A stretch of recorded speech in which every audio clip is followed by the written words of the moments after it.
සුබ දවසක් සියලු දෙනාම අයිබෝවන් කියලා පිළිගන්නවා අපේ තවත් අලුත් වීඩියෝ එකකට. අද මම මේ වීඩියෝ එකෙන් කතා කරන්න බලාපොරොත්තු වෙන්නේ අපේ විශ්වවිද්‍යාලයකට ගිහිල්ලා හදාරන අභ්‍යන්තර උපාධියක සහ අපි යම් මුදලක් ගෙවලා හදාරන බාහිර උපාධියක තියෙන වෙනස්කම් පිළිබඳව ඔයාලව දැනුවත් කරන්න. එහෙනම් වැඩි විස්තර නැතුව අපි යමු වීඩියෝ එකට.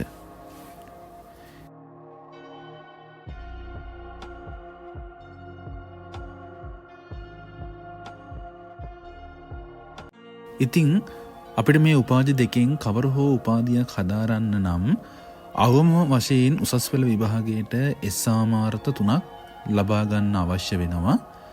උසස් පෙළ විභාගයට ඉහළ සාමාර්ථයන් ලබා ගන්නා අයට රජයේ විශ්වවිද්‍යාලයන් තුල නොමිලේ අභ්‍යන්තර උපාධියක් හැදෑරීමේ හැකියාව තියෙනවා. හැබැයි අපිට අවම වශයෙන් උසස් පෙළ විභාගයට සාමාර්ථ 3ක් තියෙනවා නම් අපිට හැකියාව තියෙනවා කොළඹ විශ්වවිද්‍යාලය හැර අනිකුත් රාජ්‍ය විශ්වවිද්‍යාලවල හා පෞද්ගලික විශ්වවිද්‍යාලවල ඒ උපාධි පාඨමාලාවට අවශ්‍ය මුදල් ගෙවා බාහිර උපාධියක් හැදෑරීමේ හැකියාව තියෙනවා.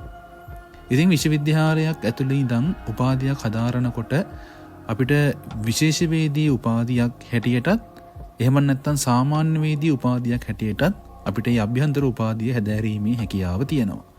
නමුත් බාහිර උපාධි පාඨමාලා පැවැත්වෙන්නේ සාමාන්‍ය වේදී උපාධි හැටියටයි. ඉතින් මේක තමයි මේ උපාධි දෙකේ ප්‍රධානම වෙනස හැටියට තියෙන්නේ.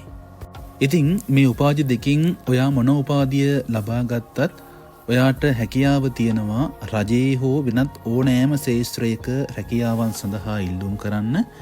ඉතින් මේ උපාධි පාඨමාලා දෙකේ සහතික දෙකට ලැබෙන්නේ යම්කිසි පිළිගැනීම් දෙකක්.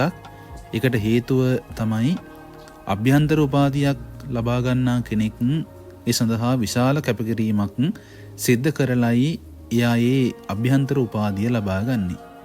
නමුත් අභ්‍යන්තර හෝ බාහිර උපාධියක් ඔබ ලබා තිබෙනවා නම් මම කලින් කිව්ව විදිහට ඔයාට හැකියාව තියෙනවා රජයේ හෝ ඕනෑම ශාස්ත්‍රයක රැකියාවන් සඳහා ඉල්ලුම් කිරීමට. අභ්‍යන්තර උපාධියක් හදාරන අයෙකුට උපරිම අධ්‍යයන කාලය වසර 3ක් හෝ 4ක්. නමුත් බාහිර උපාධියක් හදාරන අයෙකුට වසර 3ක අධ්‍යයන කාලයක් තමයි හිමි වෙන්නේ තමන්ගේ බාහිර උපාධිය හදාරීමට. ඉතින් මේ උපාධි දෙකින් මොන උපාධිය අරගෙන ඔයාලා රැකියාවකට ගියත් එයින් ලැබෙන වැටුපේ කිසි වෙනසක් සිද්ධ වෙන්නේ නැහැ. අභ්‍යන්තර හා බාහිර උපාධි සඳහා ලැබෙන වැටුප එක හා සමානයි. ඉතින් ප්‍රධාන වශයෙන් මේ කියන කරුණු ටික තමයි අභ්‍යන්තර උපාධියක සහ බාහිර උපාධියක දකින්න ලැබෙන වෙනස්කම්. ඉතින් මීට අමතරව මේ උපාධි පාඨමාලා දෙකේ වෙනසක් තියෙනවා නම් පහලින් කමෙන්ට් එකක් දාගෙන යන්න. මේ වීඩියෝ එක ඔයාලට වැදගත් කියලා හිතුණා නම් ලයික් එකක් දාන්න. channel එකත් subscribe කරන්න. අලුත් වීඩියෝ එකකින් ආයෙත් හමු වෙමු. හැමෝටම ජය වේවා.